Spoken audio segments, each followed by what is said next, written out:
Surveillance is showing heavy Foot Clan activity. Go! This is our city! Like shadows in the night, completely unseen. Who's that? It's a camera flash.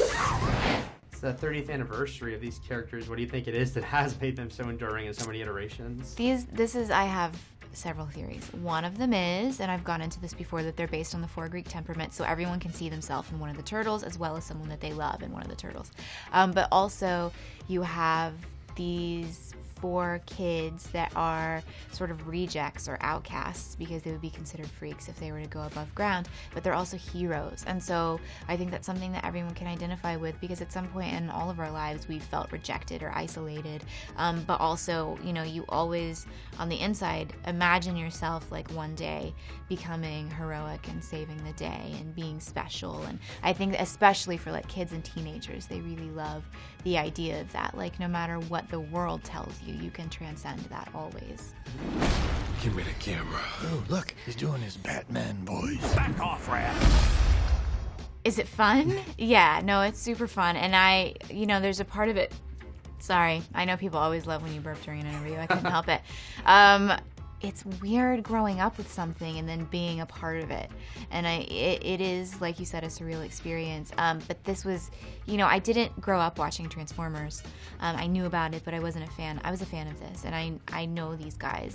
There's always going to be fans of a specific version who sort of hold that as the true version. For you, being a fan of previous versions, did you have to kind of, though, put that out of your head because you got this script and this version of April you're playing? As a fan, I wasn't one of the judgmental ones. I mean, I understand that people have that. I have it with Lord of the Rings, where like you want it to be exactly like what you read in the book. Like, this is how it was in the novel, this is how it needs to be on the film. And this is, people have that with this. Like, this is how it was in the cartoon. They need to look like this. They need to say these words.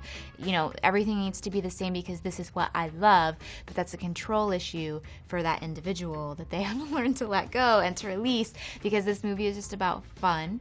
And they stayed true to the turtles' personalities and the way that they interact with one another. And I think they did a really good job of like trying to make everyone happy, but also creating something new that's fresh that kids that have never seen turtles can love as well. Lastly, who is your favorite turtle and why? Michelangelo, because he's funny.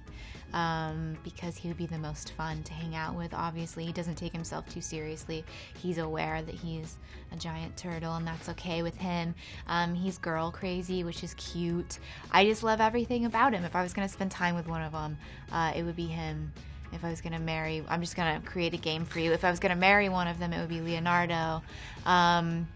If I wanted one to be my personal assistant, it would be Donatello, because he's really organized. And if I was going to have a one-night stand, it would be with Raphael.